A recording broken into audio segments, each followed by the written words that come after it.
Hello, everyone, and welcome to episode 139 of the Meet the Farmers podcast. I'm your host, Ben Eagle.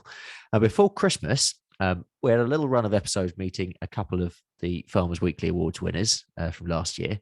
And today, we're continuing that run. I am joined by the Poultry Farmer of the Year from last year, Craig Michie, who is based in Aberdeenshire.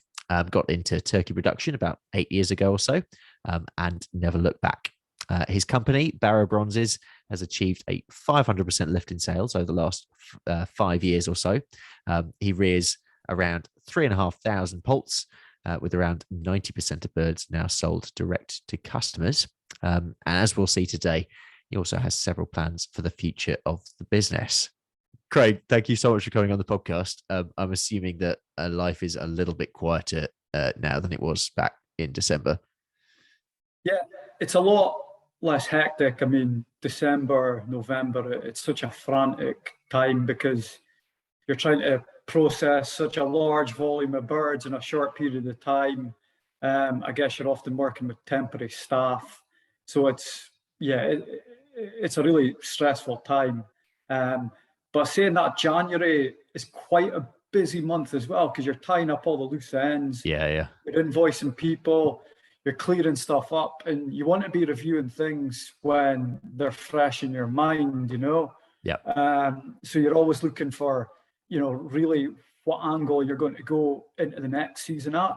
And how you're going to roll with the following year. So we're kind of thinking about all that while everything's fresh in our minds, you know. Tell us about Aberdeenshire and your part of the world, especially. Yeah, it's a beautiful part of the world. I mean, our farm, the area that we're in, it's quite arable, so there's a lot of spring barley grown for malting. It's a relatively affluent part of the country, and through that, I've been quite fortunate. With my business, that's probably reflected in the farm gate sales. But saying that, there's been a decline, obviously, in the oil industry over the past 7 years. So things have slowed down a bit locally. And I think it's been voted one of the areas, was it a couple of years ago, with the highest quality of life in the UK. Oh, really? Okay. Very nice. Yeah, it's a nice, can't complain. It is a beautiful spot of the world to live in, to be honest. Yeah, lovely. And your turkey operation, so it's based on your parents' arable farm. Is that where you grew up? That's where I grew up. Yeah, I left the farm when I was 18. There wasn't really masses of opportunity because we were tenants on the farm, and my father was in partnership with my uncle. Okay. So to be honest, I never really saw the opportunity to work in the business. So I went off and studied surveying and town planning and worked in that up until really my late 20s, and never really saw that avenue into farming. I kind of got sick of working in an office, having grown up in a farm and always seen where my father lived and the lifestyle and being outside. Being stuck in front of a computer in an open plan office, it's quite hard with like 100. That's why I've got utmost respect for people that do it. It's like 100 people on the floor that we worked on, and it was I just thought, well, whatever. I don't know if I want to do this the rest of my life. So I just thought, I'm going to gamble here. I'm going to quit my job. And I went away traveling with one of my best friends. He was going away at that time. Probably a good age to do it at. I was 28, 27. Okay. Yep. And we decided that we'd go off to South America. Oh, so fantastic. We had a great time out there. Colombia, Ecuador, Peru, Bolivia, Argentina. Oh, amazing. Brazil. And that's, I actually met my wife out there as well. All right. So... and I lived out in Colombia for about, in total I was away about a year and a half, and I lived out in Colombia for around 6 months or so. So that was a good experience. I played a lot of football, and I played football like twice a day, 7 days a week in Colombia. Well, my wife was studying. Well, she was a doctor. She's a doctor, and she was studying English to come and work in the UK. So I was kind of left to do my own thing. So it was great. It was just made the most of it, and then we came back here. I was going to say, why on earth did you come back? Well, that's a good question. I kind of wait for her to practice medicine. The kind of long term, the best options, I suppose, were back here. Colombia's a great place, so exotic, so much fun. But I think long term, if you're going to have family and settle down, I suppose the quality of life in the UK and the security is obviously much higher. So we thought, well, what are the options? And I thought, well, go back and work in the family farm. It's not quite big enough it's not big enough to support me and my father.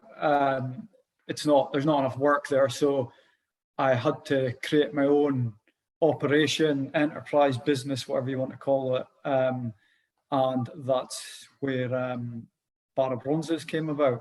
Okay. Yeah. So why turkeys in the first place? Well, why turkeys? Essentially it was all, the business was driven by a kind of desire to produce quality food, like high-end produce. And I thought if we didn't come back to the UK, I would have opened a restaurant in Colombia. I've always been really enthusiastic and passionate about high quality food. And I always felt there was a lack of good quality poultry, good, well hung, really good depth of flavor. We did it on a very small scale in the 1980s, my mum and dad. Okay. And I thought, well, why do we not try and do this and market it? Because the difference in the quality is, there's a huge difference. And it's quite exciting because you've got so much control over how that end product will taste and the way you rear it, the diet you feed the birds, and how you process them. So you end up being able to produce this beautiful meal for Christmas time. So that gives me quite a lot of satisfaction in doing it, and that's kind of why I proceeded with Barra Bronzes. Yeah. And talk me through those early days of the business, how it started. What was that first year like? It was so difficult. It was just, oh man, you try. I'd say we did it in a small scale. I was young when my mum and dad were doing it, and it was 50 birds. So it was all starting from scratch. The first turkey, it took me an hour to pluck. We had 200 to do, and I was it would take me longer. I was how are we going to do it without ripping them? And we didn't even because I didn't have a mass amount of money to start off with, and it's just when you start something off as well, there's a lot of people kind of question what you're doing as well. Oh, so yes. You're not that confident of it. You're thinking, well, I've spent a long time in my career, well, not 9 years or whatever, and I've studied, and then I'm going and I'm doing something completely different, and it's what if that fails as well? Where will I be at?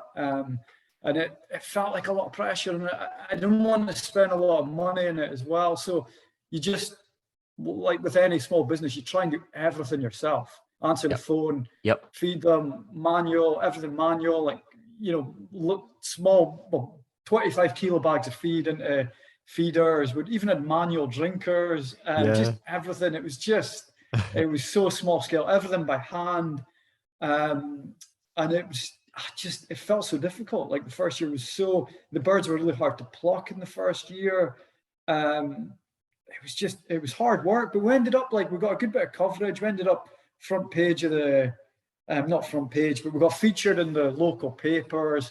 We got on the local news. We just seemed to hit the media at the right time. We did all the farmers markets, really kind of drummed up a lot of interest. And from what seemed to be at some points, thinking, I'm never going to manage this, to and then in Christmas Day, we thought, actually, that went all right, But it was just hard to really get a perspective on it at the time, because it was so difficult. And I thought, how on earth are we ever going to manage to do more than 200 when it was that that hard, and we can do 200 birds in a morning now in a couple of hours, it's but just you learn so much, and it's just, as everyone says, you can't buy experience, and every year there's something that catches you out, and every year you learn more, and you think you've got the danger of thinking everything, and you're always find there's something else you don't know that can trip you up.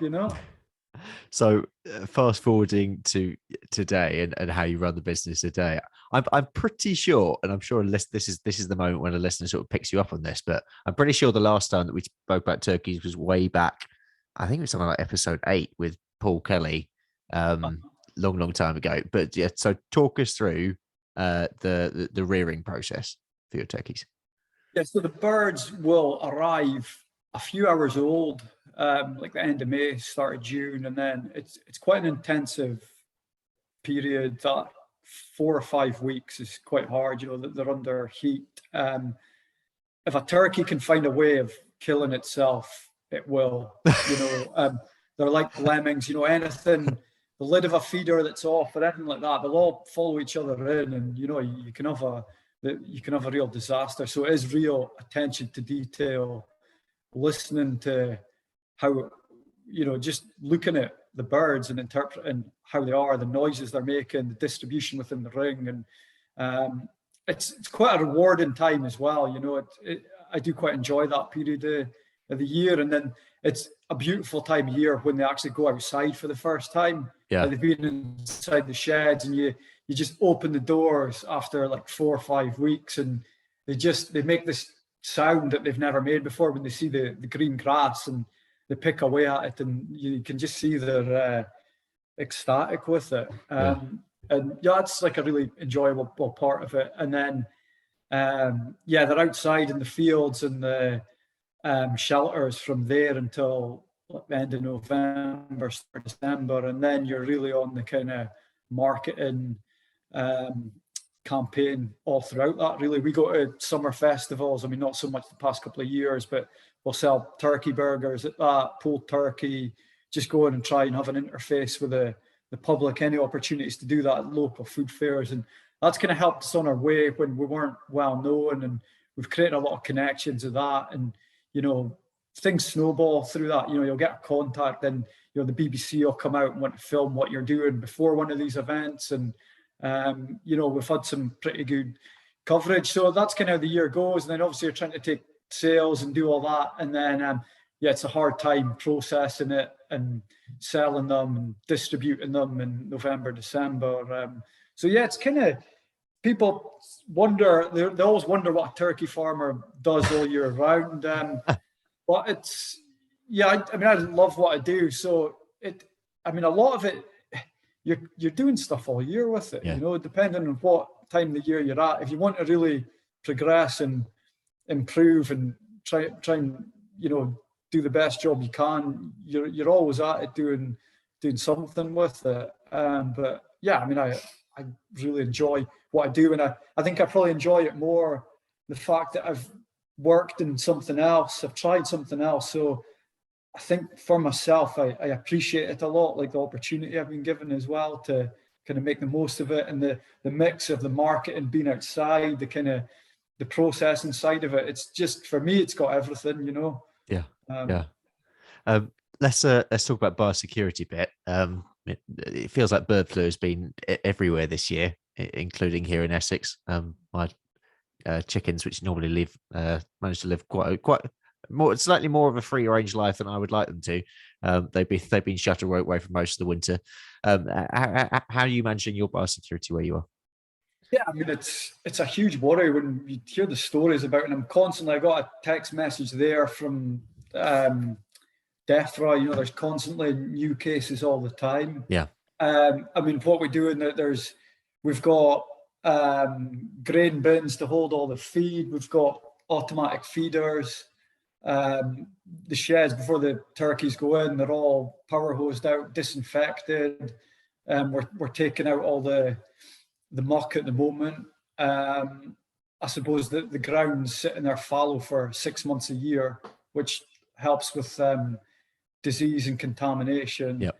I suppose, fortunately, each year with bird flu, we've just been at the point where we've killed all the birds before it's really got in. Because we'll start killing sort of end of November time, and it seems to be more prevalent in the winter months. Yeah. But it's it's a massive worry, and it's quite, you're quite nervous with, it's always in the back of your mind when you're doing massive, well, plans and expansion, thinking about expanding or what direction you want the business to go in, thinking, well, we'd like to grow a bit, but you think, wow, if bird flu got in, like, where would we be? What would we do? It's just like, it's catastrophic for farms that it's affecting, and it is just, it's always kind of there. And there's just so many cases this past season. Yeah, it has been unbelievable. It's like, it does make you wonder where it's going. Yeah, it freaks me out. It really does. It's it's just something to always bear in mind, and you just try and have things as hygienic as possible and clean as possible. It's quite difficult when the turkeys are outside free ranging. Yeah. Let's talk about selling. So you sell 90% of your birds direct. How does that work for you? The private sales, it's a lot more work to get them sold individually. It's a lot of interface with the public. It's a lot of, trying to appear on the BBC, the news, like just as much media coverage as possible to get out there. And with that comes, increased costs, time. We spend a fair proportion of our relative to the size of our business on marketing. A lot of that money does go on marketing. So although the end price is a lot higher, you're spending a lot per bird on advertising. So one thing, it's quite easy to sell like a couple of hundred off to like a butcher, but obviously you're getting less for that. But it's worked away. Over 10 years, I like to think we've got a brand now, and there's been a lot of effort going in trying to kind of personalize it and make it a brand that people know about, and get the name out there that it's a good quality product. Yeah. And do you enjoy that sort of public interaction and media interaction? How have you found that? I quite enjoy it. I think that it's important to let people know. The key thing is the product. It's a lot better. The quality is so much better.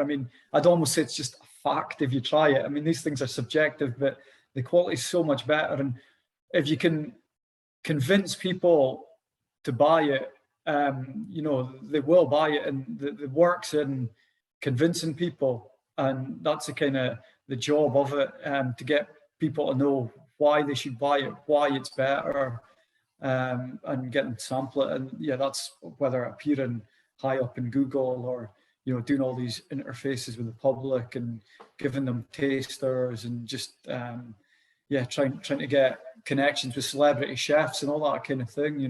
Yeah, and I've read about some of the ways that, and some of your ideas for how you managed to get year-round income, because I'm assuming that traditionally it's quite a seasonal business, isn't it? So can you run through some of those ideas? Yeah, well, related to the business, we do some Easter turkeys. We do farmers markets where we'll sell burgers and things like that, any birds that have been left over from the year. And the other side of it is obviously it's an arable farm, so that kind of provides me with the year-round income as well, because ultimately turkeys are a seasonal business. But the long-term plan, like we've seen a great uptake in the burgers we produce and the pulled turkey, and we've looked at rotisseries and stuff like that. And the location that we're in, we're very fortunate. We're quite near a main road. It's an affluent area. Our neighbouring farm is Barraberries. They've got a huge farm shop, so there's a massive throughput of traffic, and we think that a high-end kind of barbecue place would do pretty well here. So it's something we've kind of looked at over the past couple of years, and we're thinking of developing that. Okay, that's cool. And I think I read in Farmers Weekly that you're considering offering a whole Christmas experience. What would that involve? Right. Well, I mean, it's kind of been put on hold for the past couple of years I was because going of to say, COVID. So it's been part of the understandably. plan. But yeah, I know. But people, well, we found when people come out to farm that they want to spend, they're on holiday. They want to spend a day just kind of make an experience. So yeah, probably get some reindeer in, Santa for the kids, get some local food vendors in there, and make a day of it. Really. Yeah. It's basically, I've been just selling Christmas trees the last couple of years as a thing on the side here, and it's been amazing. It's been a real eye opener actually, just to how the opportunity of Christmas and just how people get behind it in such a big way. Yeah, it's been fascinating.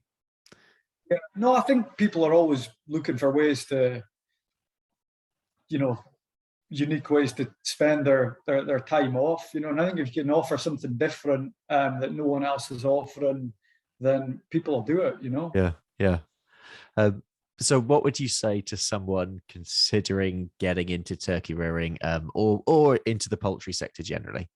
I mean, always take advice from other people, or always listen to advice you're given. The danger is like you never assume anything in business. It's there's just kind of no substitute for attention to detail and hard work at the end of the day. Research what you're going to do as well. Actually find out whether there's a market for what you contemplate and doing. And from my experience, I've found like little by little's worked. Without going crazy and making this assumption that we'll be able to sell 5,000 turkeys in the first 2 years. It's just kind of slowly got our way into it, and I think that's kind of one of the key kind of pieces of advice I would give. And the Farmers Weekly Awards, let's talk about that. Take us, because sort of the other guys who I've spoken to took me through some of the judging process. What was that like for you, and also what was the awards night like itself?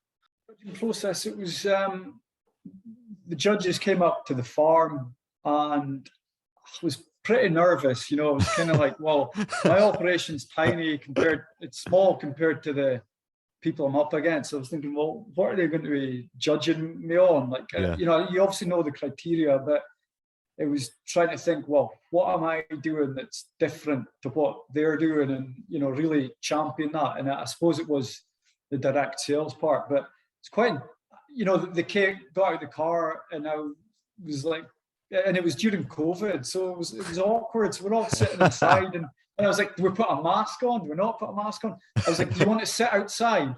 And it was cold and windy, and the judges were like, well, no, we'd sooner sit inside. So I was like, well, is it a bit strange if we all sit with masks on and like I'm being like interviewed? So we just went with that, and I thought, oh God, if I was thinking that if I'd blown it here already, but it went all right. I thought I just gave my best, and answered everything that I could, and took them around and showed them the operation and stuff like that. And I didn't think I was going to win it. I really didn't. I thought, well, as I said, like the competitors were a lot bigger, but then the night was amazing. Like, I mean, it was this massive, I didn't realize the event was as big as it actually was, but it was just, I'm already nostalgic about it. Like, it was like amazing. Like, that was one of the most amazing achievements I think I've ever had. It was just great. And then went down to London for a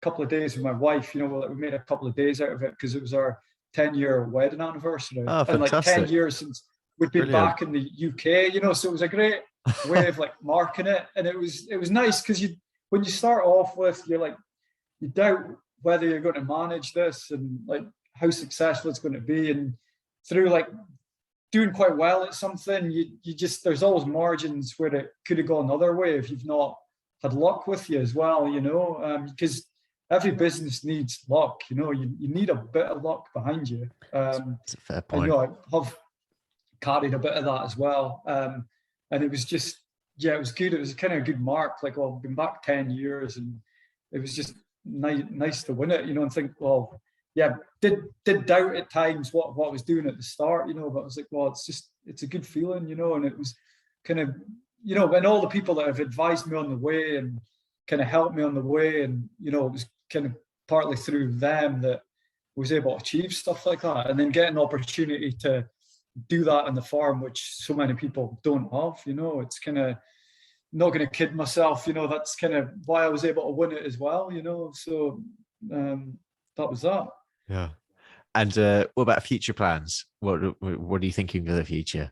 Well, I think, I mean, definitely I'd like to be, I'm looking at reducing our carbon emissions all the time. Yep. We went the first year, last year, we fed the birds on peas as opposed to soya. Okay, yep. Wasn't ideal. So we're going to have to review that again. But I mean, there's areas of the farm where we've kind of earmarked for putting in trees just to counterbalance the turkey side of things, and whether we, you know, try and push this, like, you know, trying to say that we're at least carbon neutral or that kind of thing. So you're really looking at that side of things for the business, and also looking at producing some kind of rotisserie or barbecue style you know, unit at the end of the farm as well. So I'd say that's a kind of in the next few years, and yeah, just look to expand like little by little every year as well, and do a little bit more sustainably. I think sustainability is the key now, you know. We always finish the show with the same two questions, which I'm going to ask you now. The first is, if you have a message for the public, any message, what would it be? Well, I think these days in farming, there's a lot of like headwinds. You know, I think it's really important that they support their local farmer like any way they can, because you know, at the moment, the way things are, I think we really need that, and try and buy local. And you know, over the next few decades, it's going to become more and more important for, you know, reducing our carbon emissions. I think it's really essential that people get around and support their local farmer. And finally, a message for farmers. Always the hard one. I think the next sort of while, we've got to be pretty resilient, and you know what's going on with bird flu and things like that. It is such a difficult time, but I think resilience is going to be the key. And you know, it's everything that Brexit's thrown up as well is tough. You know, it's so hard with the difficulty in getting labour and stuff like that. It's quite a difficult time, and the uncertainties with single farm payments and stuff like that. So it's trying to remain positive when things are a bit uncertain, you know. And it is just such an uncertain time with, you know, any investment you want to make long term, capital costs are just, it's so high. The cost of concrete's so high to do anything in development, to build anything, to build a shed is like twice as much was what it was like 10 years ago, 8 years ago. You know, it's really, it's difficult to make massive plans like long term, you know. So yeah, I think it is quite a difficult time, but you've just kind of got to enjoy the moment and go with it, you know. Yeah, I think you've just voiced the what is going through so many farmers' heads right now. They are just very, very, very strange times we live in. But absolutely staying positive and getting through it and staying united as well. Thank you so much, Craig. Honestly, that was that just been brilliant to hear your story. And congratulations on the award as well again. And thank you so much for going on the podcast. Thanks. That was a real pleasure. Thank you. Oh, no problem. Thank you very much for listening. Next time, I will be joined by dairy market analyst Chris Walkland. That will be an interesting one. So I hope you can join me then. But until then, have a great week.